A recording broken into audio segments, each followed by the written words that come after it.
अरे ओ दुकानदारों, चलो चलो आज का ऋण निकालो। लेकिन राजकुमार जी, बस अभी अभी तो मैंने दुकान लगाई है मालिक। अभी तो मेरे पास एक ग्राहक तक नहीं आया, मैं आपको पैसे कहाँ से दूं? अच्छा, मुझे बेवकूफ समझता है, मुझसे चालाकी करता है, सीधी तरह पैसे निकालता है या फिर तेरा सारा सामान नष्ट कर दूं? मालिक, मुझ पर दया कीजिए, मैं अभी आपको कुछ देर में ही पैसे दे दूंगा। बेचारा किसान गिड़गिड़ाता रहता है, लेकिन राजकुमार को उस पर जरा सा भी तरस नहीं आता और उसका सारा सामान नष्ट कर देता है।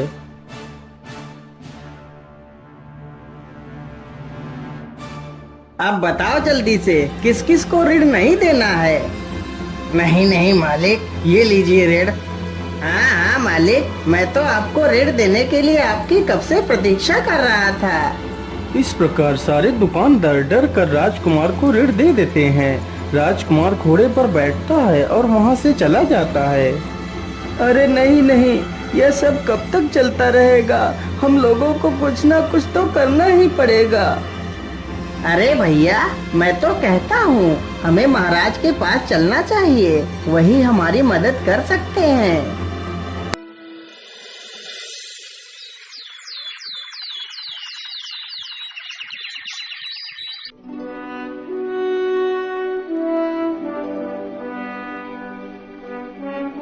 बोलिए गाँव वालों, आप लोगों को क्या तकलीफ है और आप लोग इतना परेशान क्यों दिखाई दे रहे हैं? महाराज, हम सभी लोग रोज बाजार में अपनी दुकानें लगाते हैं। इस प्रकार सारे गांव वाले पूरी कहानी राजा को सुना देते हैं। अच्छा अच्छा, आप लोग शांत हो जाइए। सैनिकों, राजकुमार को बुलाया जाए। जी पिताजी, आपने हमें क्यों बुलाया? बोलिए, क्या बात है? चंद्रवीर, तुम हर रोज गांव वालों से ऋण मांगकर उन्हें क्यों परेशान करते हो? आखिर तुम ऐसा क्यों करते हो? पिताजी, ये सारे गांव वाले बाजार में अपनी दुकानें लगाते हैं, तो इन्हें ऋण तो देना ही पड़ेगा। लेकिन चंद्रवीर, हमने तो आज तक इनसे कोई भी ऋण नहीं लिया, तो फिर तुम इन लोगों से ऋण क्यों मांगते हो? वो पिताजी, मैं इन लोगों से ऋण... नहीं नहीं चंद्रवीर, आज से तुम इन लोगों से कोई ऋण नहीं मांगोगे, ये मेरा आदेश है। महाराज, आपकी जय हो, आपकी जय हो महाराज, आपने हमें बड़े संकट से बाहर निकाल लिया। ओहो, मेरी तो इस घर में चलती ही नहीं है, मुझे तो कोई कुछ समझता ही नहीं। चलो चलो, कोई बात नहीं, जब मैं महाराज बन जाऊंगा तो इन सब से चुन चुन कर बदला लूंगा। लेकिन ऐसे महल में बैठे बैठे तो मैं परेशान हो जाऊंगा। चलो चलो, कहीं घूमने चलता हूँ। मैं ऐसा करता हूँ, चलो आज शिकार पर चलता हूँ। इतने दिन हो गए, लेकिन मैंने किसी जानवर का शिकार नहीं किया। इतना सोचकर राजकुमार चंद्रवीर शिकार के लिए निकल पड़ता है।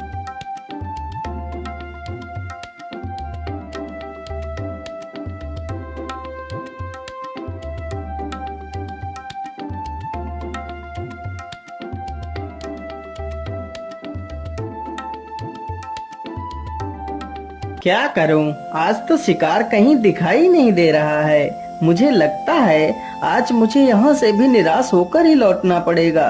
चलो चलो, अब घर वापस लौट चलता हूँ। ये सारी बातें सोचकर राजकुमार जंगल से वापस लौटने लगता है।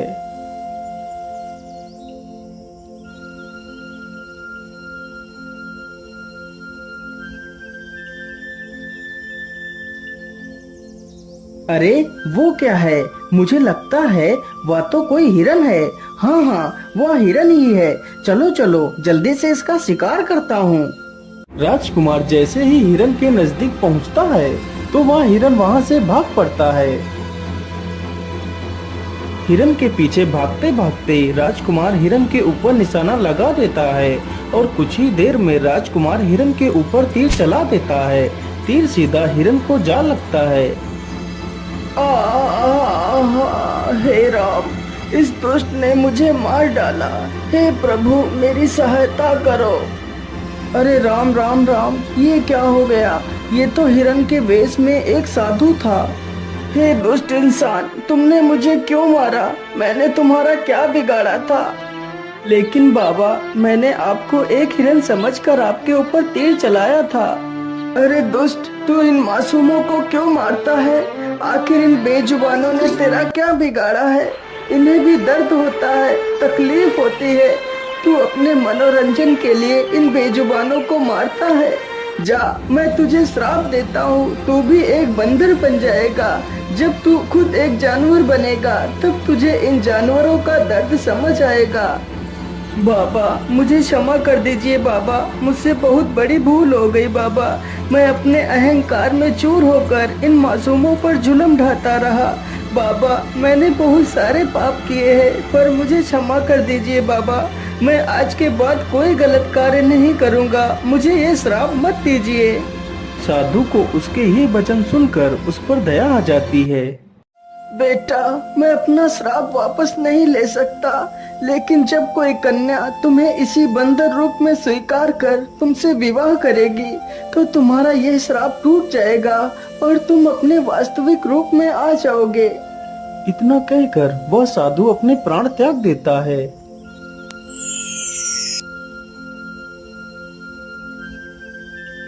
अरे, ये क्या हो रहा है मेरे साथ? देखते ही देखते कुछ ही देर में राजकुमार एक बंदर बन जाता है।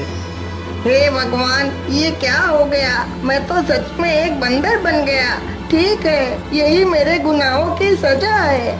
इतना कहकर वह बंदर अपने राज्य महल की तरफ निकल पड़ता है।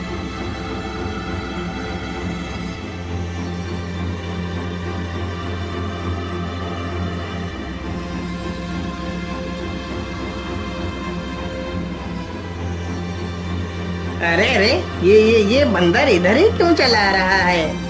अरे भाई, तो इसमें इतना परेशान होने की क्या जरूरत है? आने दो, इसे आने दो। अभी इसके पिछवाड़े पर 4-5 डंडे मारेंगे तो खुद ब खुद यहाँ से भाग जाएगा। अरे ओ मूर्ख बंदर, तू मुंह उठाकर यहाँ कहाँ चला आ रहा है? चल भाग यहाँ से। अरे सैनिक भाई, मैं राजकुमार हूँ, मैं कोई बंदर नहीं हूँ, मुझे अंदर जाने दीजिए। अच्छा, तो एक बंदर हमारा राजकुमार बनेगा? अच्छा ठीक है, मैं एक पल के लिए तुझे अपना राजकुमार मान लूं, लेकिन हमारे उस दुष्ट राजकुमार ने तो हमें कभी भाई नहीं बोला और तू मुझे भाई बोल रहा है। अरे सैनिक भाई, अब मैं बदल चुका हूँ, मैं पहले जैसा नहीं रहा। अरे हाँ हाँ, वो तो हम साफ साफ देख रहे हैं कि तू तो पूरी तरह बदल गया है, एक इंसान से बंदर बन गया है। अरे ओ मूर्ख बंदर, हम लोगों को बेवकूफ बना रहा है, चल भाग यहाँ से। इतना कहते ही सैनिक बंदर को 4-5 डंडे चिपका देते हैं। बंदर तुरंत ही वहाँ से भाग खड़ा होता है।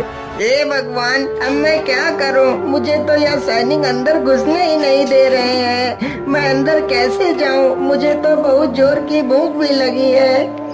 इतना सोचकर वह बंदर वहाँ से चल पड़ता है।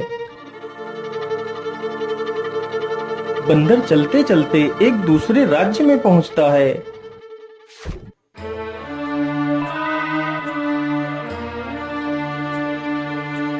अरे, खाना तो मिल गया।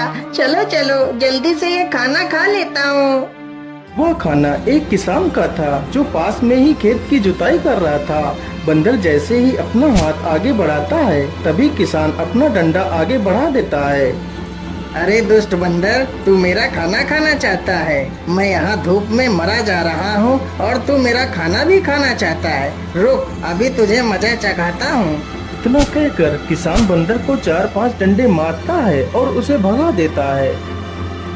हे भगवान, मुझे अब अच्छी तरह समझ आ गया है कि बेचारे जानवर कितने कष्ट में अपना जीवन गुजारते हैं। हे भगवान, ऐसी जिंदगी से अच्छा है तो मुझे मौत दे दो। ये सब कुछ सोचकर बंदर दुखी हो जाता है। तभी देखता है कि एक सुंदर सी लड़की हाथ में सुंदर पकवान की थाली सजाकर कहीं जा रही है।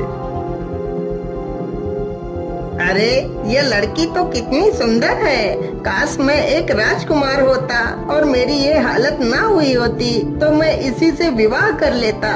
लेकिन यह कन्या इतने सुंदर पकवान लेकर कहाँ जा रही है। चलो चलो इसका पीछा करता हूँ।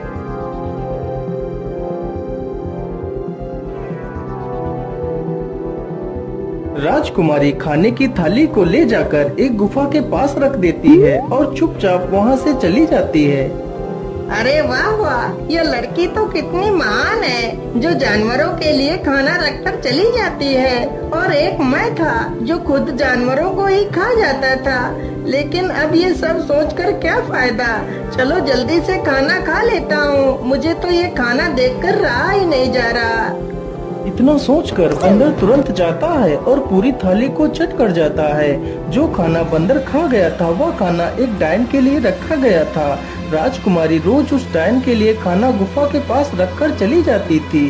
डायन की यह शर्त थी, जिस दिन डायन के लिए खाना नहीं रखा गया तो वह डायन उस राजकुमारी को खा जाएगी।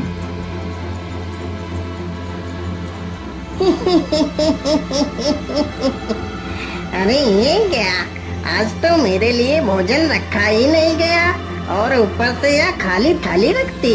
राजकुमारी, आज तू मेरे हाथों से नहीं बच पाएगी। आज मैं तुझे मार कर तेरा मांस खाऊंगी। हे भगवान, तो वह खाना इस डायन के लिए था। ये मैंने क्या कर दिया। अब तो यह डायन उस बेचारी राजकुमारी को मार डालेगी। अब मैं क्या करूं। अरे नहीं नहीं, मैं ऐसा नहीं होने दे सकता। बंदर इतना सोच ही रहा था कि तभी डायन राजकुमारी को उठाकर ले आती है। अरे राम राम राम, यह डायन तो सच में राजकुमारी को उठाकर ले आई है। चलो चलो, मैं भी इसके पीछे पीछे गुफा में घुस जाता हूँ।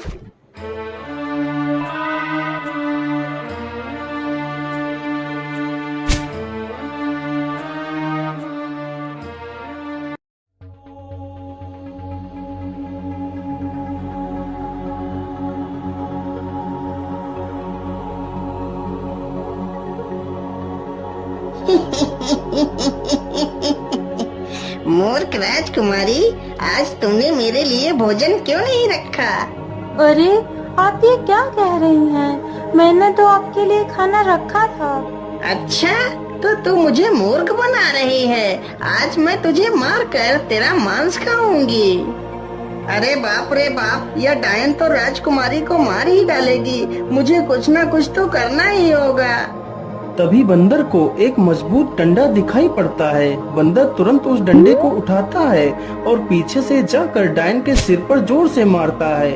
इतना कहकर डायन वहीं पर गिरकर बेहोश हो जाती है। बंदर जल्दी से राजकुमारी का पिंजरा खोल देता है और जल्दी से दोनों गुफा से बाहर की ओर निकलने लगते हैं।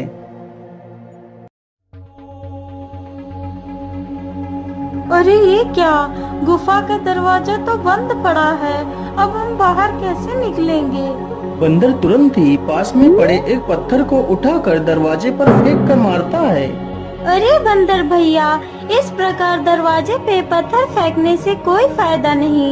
ये दरवाजा ऐसे नहीं खुलने वाला। लेकिन तुम कौन हो और तुम इस गुफा में क्या कर रही हो। मेरा नाम मिठभोली है। मैं इस गुफा में उस डायन को मारने आई थी, लेकिन उस ताकतवर डायन को मैं मार ना पाई। लेकिन मिठभोली बहन, तुम इस डायन से बदला क्यों लेना चाहती हो।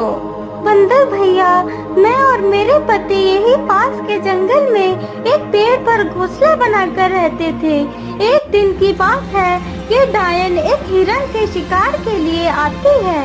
डायन जैसे ही हिरन पर वार करती है, तभी वह हिरन मेरे पेड़ के सामने से हट जाता है और उस डायन का वार मेरे पेड़ पर पड़ जाता है और पेड़ गिर जाता है, जिसकी वजह से मेरे पति और मेरे अंडे उसी पेड़ के नीचे दबकर मर जाते हैं। उस दिन से मैंने कसम खाई कि मैं इस डायन को मार कर ही दम लूंगी, लेकिन मैं अभी तक उस डायन को मार नहीं पाई। लेकिन मिठभोली बहन, मैंने तो उसे एक डंडे में ही मार दिया। अरे नहीं नहीं बंदर भाई, आपको नहीं पता, वह डायन ऐसे नहीं मरने वाली। वह सिर्फ कुछ देर के लिए बेहोशी की हालत में गई है। अरे मिठबोली, तुम ये क्या कह रही हो? यदि वह डायन मरी नहीं है तो वह डायन फिर कैसे मरेगी? बंदर भाई, जब तक वह मूर्ति नहीं टूटेगी तब तक वह डायन नहीं मरेगी। अरे मिठबोली बहन, तुम किस मूर्ति की बात कर रही हो? मुझे जल्दी से बताओ। बंदर भैया, यदि तुम उस मूर्ति को देखना चाहते हो तो चलो मेरे साथ। मिठबोली तुरंत ही उन दोनों को उस मूर्ति के पास ले जाती है जिसमें उस डायन की आत्मा थी। अच्छा, तो तुम सारे चूजे मिलकर मुझे मारने की योजना बना रहे हो। रुको रुको, मैं अभी तुम लोगों को मजा चखाती हूँ। डायन तुरंत ही अपनी जादुई छड़ी से उन तीनों पर वार करती है, लेकिन जैसे ही डायन वार करती है तभी वह तीनों मूर्ति के सामने से हट जाते हैं और डायन का वार सीधा मूर्ति पर पड़ता है, जिसकी वजह से मूर्ति टूट जाती है और वह डायन समाप्त हो जाती है। डायन के मरते ही गुफा का दरवाजा खुल जाता है और तीनों ही उस गुफा से बाहर चले जाते हैं। अरे बंदर, तुम तो कितने बहादुर हो जो तुमने मेरी इस डायन से रक्षा की है।